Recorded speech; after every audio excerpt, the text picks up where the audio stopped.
அண்ணல் அம்பேத்கர் அவருடைய பணிகளை நிச்சயமாக இந்த உலகம் அங்கீகரித்திருக்கு. அதில் ஒன்றும் மாற்று கருத்து இல்லை. அதே நேரம் உள்துறை அமைச்சர், மத்திய உள்துறை அமைச்சர் அவர்கள் தெளிவான ஒரு கருத்தை கூறியிருக்கிறார். அண்ணல் அம்பேத்கர் அவரை உயர்த்தி பேசியிருக்கிறார். அதுதான் உண்மை.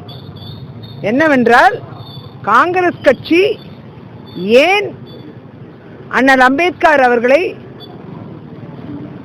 ஒரு உயர்ந்த இடத்தில் வைக்கவில்லை என்ற கேள்வியை எழுப்பியிருக்கிறார். அதுதான் உண்மை. அதோட அர்த்தம் அதுதான்.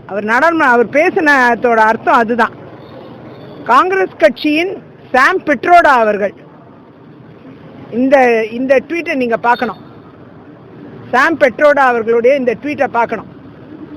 இதை தான் தேசிய தலைவர் நட்டா அவர்களும் பாயிண்ட் அவுட் பண்ணியிருக்காரு. திரு அமித்ஷா அவர்களும் இதை தான் மென்ஷன் பண்றாரு. இதுதான் உண்மை. காங்கிரஸ் கட்சியுடைய சாம் பெட்ரோடா அவர்கள் இதுல சொல்றது என்னன்னா, உங்களுக்கு நான் அது இங்கிலீஷ்ல சொல்றேன். Who contributed more for the constitution and its preamble? Nehru, not Ambedkar. Sam Pitroda Congress கட்சியின் வெளிநாடுகளின் விவகார தலைவர், அங்க வெளியுறவு துறை சார்ந்த கட்சியோடைய ஒரு தலைவராக இருக்கிறவர். அவர் சொல்லியிருக்காரு, அவர் திரு ராகுல் காந்தியோட ரொம்ப க்ளோஸ் கான்ஃபிடென்ட்.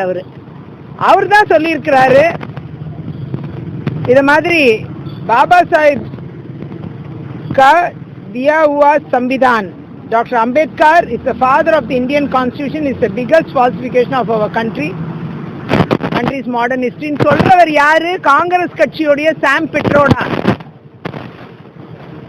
அவர் ஏற்கனவே ஒரு தடவை ஏதோ பேசினதுக்கு கட்சியில இருந்து ரிசைன் பண்ணி வெளியில போனார். மீண்டும் அவரை காங்கிரஸ் கட்சி எடுத்துக்கொண்டது. இன்னைக்கு உயர்ந்த பதவியில காங்கிரஸ் இருக்கிறார். அவர் தான் இதை சொல்லியிருக்காரே தவிர திரு அமித்ஷா அவர்களும் திரு நட்டா அவர்களும் அதை தான் பாயிண்ட் அவுட் பண்றாங்க. டாக்டர் அம்பேத்கர் அவர்களை காங்கிரஸ் கட்சி இன்னும் உயர்த்தி பிடிக்க வேண்டும் என்ற கருத்தை அவர்கள் வலியுறுத்தி இருக்கிறார்கள். டாக்டர் அம்பேத்கர் அவர்களை தவிர்த்து நிச்சயமாக அரசியலமைப்பு சட்டம் என்பது இல்லை என்பது எல்லாருக்கும் தெரியும். ஆனால் காங்கிரஸ் கட்சி ஏன் அவருக்கு உரிய மரியாதையை தரவில்லை என்ற கேள்வியை உள்துறை அமைச்சர் திரு அமித்ஷா அவர்களும் அமைச்சரும் பாஜகவின் தேசிய தலைவர் நட்டா அவர்களும் இந்த கேள்வியை தான் எழுப்பியிருக்காங்க.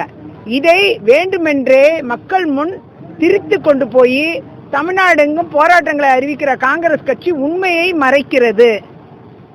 ஆகையால் காங்கிரஸ் கட்சி தன்னுடைய நிலைப்பாட்டை மாற்றிக்கொண்டு தங்கள் சொந்த தலைவர் சாம் பெட்ரோடாவுக்கு அறிவுரை வழங்குவதை விடுத்து ஆர்ப்பாட்டங்களை நடத்துவது மக்களை ஏமாற்றும் போக்கு என்பதை தான் நான் இங்க சொல்ல விரும்புறேன்.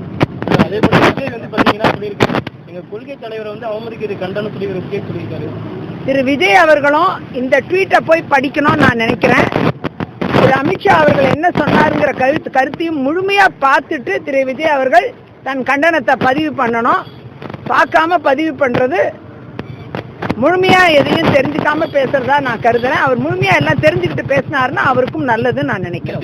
எதிர்கட்சிகள் எல்லாமே தமிழகத்துல இந்த பாஜகவுடைய மத்திய அமைச்சரோட ஸ்டேட்மெண்ட்டுக்கு எதிரான ஒரு செயல்பாடு எடுக்கிறாங்க. இது வெறும் அரசியல். இது வெறும் அரசியலுக்காக செய்யக்கூடிய தூண்டப்பட்ட ஒரு செயல்பாடு. திரு அமித்ஷா அவர்கள் தெளிவாக கூறியிருக்கிறார், டாக்டர் அம்பேத்கர் அவர்களை ஏன் காங்கிரஸ் கட்சி உயர்த்தி பிடிக்கவில்லை, ஏன் காங்கிரஸ் கட்சி அரசியலமைப்பு சட்டத்தை அதிகமா கான்ஸ்டிடியூஷனுக்கு கான்ட்ரிபியூட் பண்ணது நேரு தான், அம்பேத்கர் இல்லைங்கிற வார்த்தையை சொன்னது காங்கிரஸ் கட்சியின் தலைவர் சாம் பெட்ரோட திரு ராகுல் காந்தியோட ரொம்ப க்ளோஸா இருக்கிறவர். அவர் சொல்லியிருக்காரு.